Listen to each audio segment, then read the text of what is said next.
Bienvenue à tous. En 2015, les dirigeants du monde entier adoptaient à New York les objectifs de développement durable. 8 ans après, où en sommes-nous dans leur mise en œuvre? La communauté internationale fait à New York le bilan à mi-parcours de ce programme de développement à l'horizon 2030. Très peu d'avancées, il faut agir vite. Et c'est dans ce contexte qu'au Togo, les organisations de la société civile jouent leur partition. Parmi elles, l'association IAO, dont la présidente est notre invitée sur ce plateau. Elisabeth Apampa, vous êtes femme de médias et présidez aussi l'association des femmes professionnelles des médias. Merci d'avoir répondu à notre invitation. C'est tout un plaisir et merci à vous pour ce privilège, surtout ces signes de soutien pour nos initiatives. Merci. Madame Apampa, vous quittez chaque année le confort de votre studio et vous descendez sur le terrain à la faveur de votre projet Mia Dodje. D'où vous vient cet engagement pour le social? Je vais parler d'une mission de vie. Parce qu'en réalité, à titre personnel, on a vécu des challenges qui, justement, nous ont boostés à nous dire qu'il ne faut pas rester dans sa zone de confort. Ensuite, naturellement, en tant que femme de médias, on draine à un moment donné, en grandissant dans notre parcours, une notoriété. Cette notoriété n'a que valeur ajoutée lorsqu'on essaye quand même de piloter, avoir des initiatives et surtout mobiliser des ressources pour pouvoir implémenter ces activités en portant des causes. Et l'autre aspect, naturellement, aller au contact des personnes qui nous écoutent, qui nous apprécient et parfois qui nous font des suggestions, des recommandations. Vous savez qu'on est dans les médias, les gens pensent qu'on peut régler tous leurs problèmes de vie. C'est faux, mais quand même, on peut contribuer et surtout leur apporter des informations éclairées. Je pense que c'est dans toutes ces choses-là que se retrouve mon engagement. Votre engagement et vous portez ce projet Mia Dodje qui est tiré d'une langue locale élevée, parlée au sud du Togo et qui veut dire causerie. Alors, vous allez me dire concrètement de quoi vous causez et quel objectif poursuivez-vous? Alors, à la base, causerie, parce que naturellement, quand on arrive, on réunit la communauté. Que ce soit les élèves que nous touchons avec nos kits scolaires, que ce soit les parents d'élèves, parce qu'ils sont véritablement invités à la discussion, parce qu'on veut que ces parents brisent les tabous avec leurs enfants, que ce soit les professeurs, tous les encadreurs des établissements et puis l'autorité locale. Véritablement, c'est comme une réunion familiale pour discuter des sujets qui nous concernent. Donc vraiment, nos objectifs sont l'égalité des genres, les droits humains, autant des enfants que des femmes surtout, parce que ce sont des droits humains. Il faudra surtout reparler de ces sujets pour quand même éveiller les consciences. Et naturellement, on parle de vivre ensemble, parce que le cinéma réunit. Donc nous, au-delà de tout ce que nous faisons dans le social, on a l'aspect culturel qui nous permet d'avoir véritablement de mettre un accent sur l'aspect de cohésion sociale. Donc le cinéma à l'air libre dans nos écoles nous permet de projeter des films thématiques. Et en réalité, on ne vient pas du tout en donneur de leçons, mais c'est la communauté même à travers la compréhension du film thématique qui délie les langues. Et ça nous permet, nous, de faire des apports. Et au-delà de ça, on a des matchs de foot qui réunissent. On a aussi des concerts caritatifs, tout pour quand même réunir et passer des messages d'éducation. Voilà.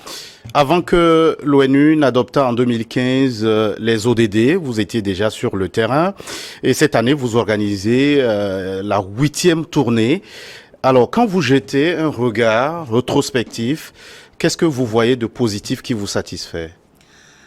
Alors, quand je regarde dans mon rétroviseur, je vois d'abord les témoignages, je vois le regard, les sourires de ces enfants auxquels nous apportons un soutien pour la continuité des études.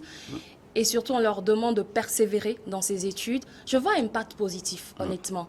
Parce que l'essentiel, c'est de toucher la vie de 2, 3 ou 4 personnes. Même si on réunit plus de 2000, 1000 personnes, au-delà du message global, il faut que certaines personnes puissent épouser les idées et concrétiser. Donc même si c'est la vie de 2 ou 3 jeunes, on a changé à travers ce projet, moi je trouve qu'en ce sens, ça réside notre impact. Maintenant, il y a l'impact avec les parents. Parce que surtout lorsqu'on réunit au cours des discussions nos femmes, elles ont les mêmes messages, sauf que parfois, lorsque c'est toujours la même personne qui porte le message à l'égard de l'enfant se dit le parent me fatigue. Mais nous qui venons de l'extérieur et on vient contribuer et amplifier le message des parents, ça galvanise. Donc, je pense que la communauté même soutient, nous aide à trouver les sujets de priorité sensibles pour la zone. On peut arriver dans une zone et grâce à l'autorité et puis les professeurs, on va nous dire, ici, il y a plus de cas de grossesse précoce. S'il vous plaît, touchez ce sujet-là. Parlez plus de l'excellence à l'école dans ce milieu. Parlez plus, par exemple, de mariage forcé. Parler ici plus de l'hygiène menstruelle et de comment réviser son cycle menstruel. Voilà, selon la communauté, on touche des sujets de priorité. Donc pour moi, oui, il y a de l'impact positif. Mais si on avait plus de moyens, on pouvait faire plus. Mais l'essentiel pour nous et pour moi, pour toute l'équipe, c'est le peu que nous faisons, que ça soit bien fait. Même si on ne peut pas toucher tout le Togo en même temps et que chaque année, on ne peut pas aller aux mêmes endroits et finalement toucher tout le monde, quand même, lorsqu'on arrive quelque part, qu'on fasse bien le travail pour que demain, les gens se disent, dans 10 ans, dans 15 ans, c'est grâce à ce projet-là, j'ai compris que je devais faire telle chose et ça a changé ma vie. Voilà. L'éducation, santé, environnement, vous ratissez large, mais tout le monde est unanime pour dire que le chemin est encore long à parcourir. Alors, lorsque vous regardez tous ces défis, est-ce que vous vous dites, c'est ici il y a urgence à agir? Est-ce que vous avez des domaines qui focalisent beaucoup plus votre attention? Moi, je pense que la priorité va rester l'éducation. L'éducation, c'est vraiment le pilier du développement pour bâtir une nation prospère. Une population éduquée, qui a une information éclairée, prend plus de décisions éclairées. Même sans moyens, lorsqu'on a quand même l'information, on sait mieux agir pour soi-même. Donc je vais mettre l'accent sur l'éducation. Quand je parle d'éducation, c'est pas seulement aller à l'école, avoir des diplômes. L'éducation, c'est autant à l'école, mais aussi à la maison. C'est pour ça qu'on rappelle le rôle des parents. C'est pour ça qu'on rappelle le rôle de la communauté. Quand un enfant commet des erreurs, la communauté a le droit de l'interpeller parce qu'on n'a qu'un bien commun qui est le Togo. Donc on a le devoir de pouvoir apporter à toutes et tous des informations éclairées et éduquer la population. Éducation sur le plan professionnel, en grandissant, pour côtoyer les gens, pour vivre en société, il y a des comportements, il y a des valeurs à prôner. Voilà des messages qu'on a envie de passer aux gens. Donc l'éducation en priorité. L'éducation en priorité, vous avez placé cette année votre tournée sous le signe de la diversité socio-culturelle, gage de développement communautaire. Au-delà d'une simple terminologie, qu'est-ce que votre agenda renferme? L'unité. Vous savez, chaque être humain a un profil unique, avec des idées qui ne sont pas forcément les mêmes idées que l'autre. Mais à la fin de la journée, lorsqu'on va dire qu'il faut bâtir sa communauté, on doit taire nos égos, on doit taire nos défauts, on doit taire nos différences pour avoir le focus sur l'essentiel qui est de bâtir la nation. Imaginez par exemple, je donne une population qui veut le développement. Les religions, les croyances, les traditions, les langues sont à valoriser. Mais lorsqu'on veut créer, par exemple, un hôpital, le riche va apporter ses moyens. Les autres vont apporter de leur force, d'autres vont apporter de leur connaissance, de leur sagesse. Et ensemble, on bâtit. C'est ça, c'est en ce sens on parle de la diversité des profils pour notre communauté qui grandit. Et nous, on veut demander aux gens de ne pas se dire qu'on ne s'entend pas parce qu'on est différent, parce qu'on ne parle pas forcément la même langue. Moi, par exemple, je ne comprends pas toutes les langues. Je ne suis pas forcément de toutes les localités, mais je suis togolaise, c'est le plus important. Et lorsqu'on arrive dans une communauté, pour passer le message parfois, on a des leaders communautaires qui nous aident à expliquer. Mais ça ne va pas m'empêcher de me dire que je ne comprends pas toutes les langues, donc je reste à Lomé. Le Togo ne se limite pas à Lomé. Donc voilà pourquoi on a choisi cette thématique. Parce que depuis 2015, on a senti qu'il faut que cette année, on parle de ce sujet. Le Togo, c'est un. Le Togo, c'est toi, moi et tous les autres. Donc on peut bâtir ce pays tout en contribuant à sa juste manière. On n'a pas forcément besoin d'être millionnaire ou milliardaire pour apporter son aide. Tout ce qu'on arrive à faire, les petites choses contribuent à l'évolution. Donc voilà pourquoi on a pris ce sujet. Et puisque nous parlons d'une tournée, dans quelle localité avez-vous prévu poser vos valises? Alors, il y a vraiment un grand programme. Déjà, d'Apaonville, quand on quitte d'Apaon, on ira à Barkwasi.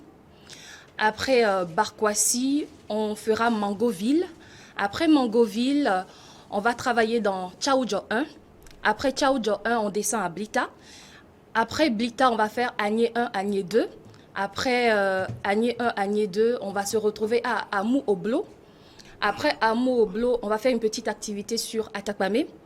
Atakpame, on atterrit à Harotwe. Harotwe, Aneho. Aneho, on finit notre apothéose à Djagblé. Voilà les zones qu'on va toucher cette année. Bon, on sait que vous ne pouvez pas parcourir tout le Togo. Est-ce qu'il y a des raisons particulières pour lesquelles vous avez choisi ces localités? Alors, depuis 2015, on essaye de toucher chaque zone en suivant aussi les recommandations. Les écoles où on mène des actions une année, il y a des professeurs qui nous demandent, s'il vous plaît, prochainement pensez à telle localité. Et la population, à travers aussi mes émissions, me font des recommandations. Et nous prenons des notes et après, on fait le tri pour vérifier qui ont plus besoin de nous. Et grâce aussi au ministère de la planification du développement de la coopération cette année, on a eu même des formations sur les données probantes. Ça nous a vraiment orientés à mieux cibler nos zones. Donc, on va faire encore plus sur les prochaines étapes pour les prochaines années. Mais vraiment, on essaye d'écouter et d'essayer quand même sur la base des recommandations de faire des choix. On n'a pas de lien particulier avec qui que ce soit, mais c'est sur la base des recommandations et surtout des données, des chiffres que nous avons, que nous décidons d'aller dans les localités.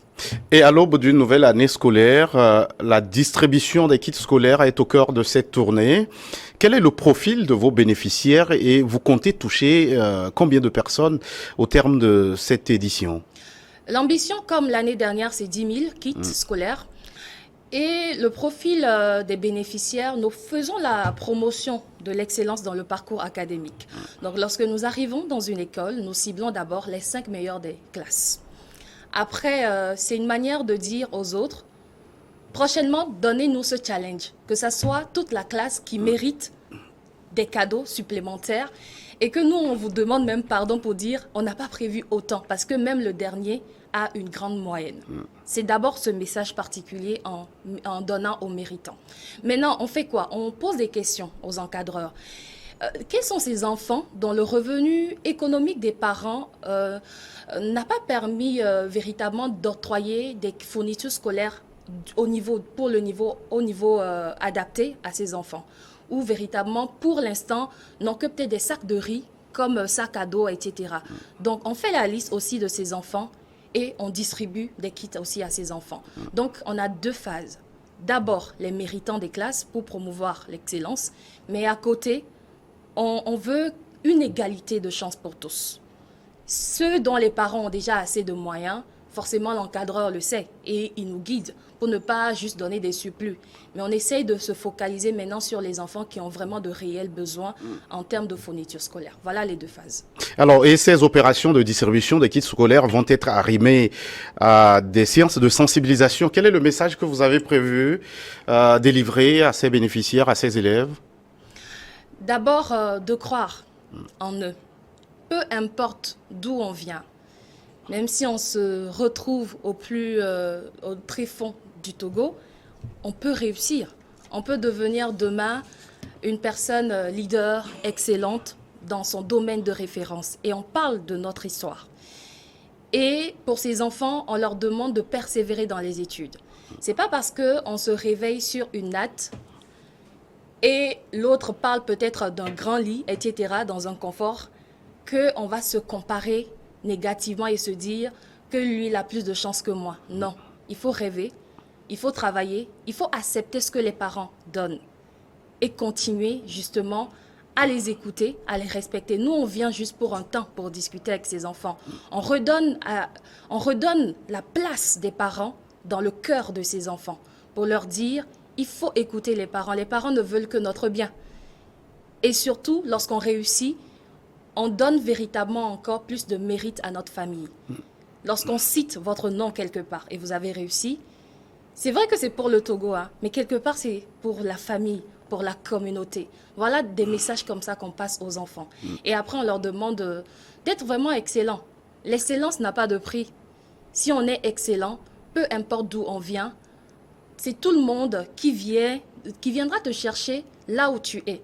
Parce que naturellement, ton nom devient une marque. Ton travail d'excellence devient une marque. Voilà les messages qu'on passe très tôt pour ces enfants. Et puis, justement, sur les questions d'hygiène de vie, de comment contribuer à la maison, l'équilibre entre l'école et puis les travaux domestiques à la maison. On essaye quand même de toucher ces aspects pour que quand même les parents aussi se disent que voilà des messages qu'on porte souvent à la maison, mais les enfants ne nous écoutent plus.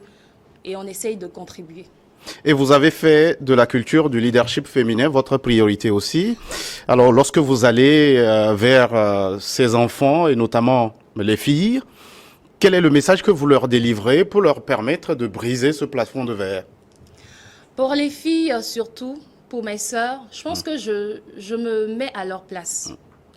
Moi, quand j'avais 10 ans, question d'héritage, on nous a renvoyé de la maison, moi, ma mère. On a fini quand même dans des difficultés immenses. Mais si aujourd'hui je suis là, c'est que c'est possible en fait. Donc je leur parle d'abord de ça. Ensuite, c'est de leur demander de rêver grand.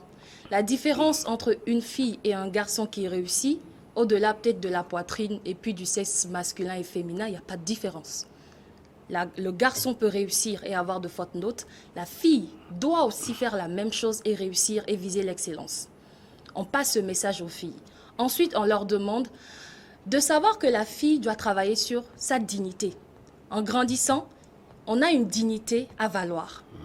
Et très tôt, si on ne prend pas des décisions éclairées, on ne prend pas des décisions qui nous aident demain à rester devant des personnes et à s'exprimer naturellement et sans avoir honte de qui que ce soit, de quoi que ce soit, sans avoir un bagage qui nous suit négativement, il faut prendre très tôt les bonnes décisions. En faisant quoi? Déjà, on parle d'éducation sexuelle complète. Moi, je suis par exemple influenceuse pour ATBF qui parle vraiment de ces sujets-là, qui, malgré que moi j'ai mon organisation qui sont nos aînés dans le domaine, on travaille vraiment en collaboration avec eux. Mais on a des vidéos qui parlent des sujets sur ça, la menstruation. Voilà des sujets comme ça que les parents n'abordent pas souvent en famille. On parle véritablement aussi d'abstinence. On parle de l'excellence à l'école. Et tout ça se retrouve dans l'éducation sexuelle complète. Donc, avec les filles, je pense que je me mets à la place de leurs grandes sœurs et je leur parle. Et je réponds à leurs questions. Parce que parfois, on ne prend pas le temps d'écouter les filles pour savoir quels sont leurs besoins. Parfois, si une fille échoue à l'école, ce n'est pas parce qu'elle n'est pas intelligente. C'est juste parce qu'elle a peut-être d'autres difficultés. Elle se sent peut-être limitée sur des choses, mais on crie sur elle, on crie oh, échec, mais on n'a pas justement accompagné la personne à réussir. Alors, Elisabeth Apampa, nous tendons vers la fin de cet entretien. Si vous aviez un appel à lancer sur ce plateau, à qui l'adresseriez-vous?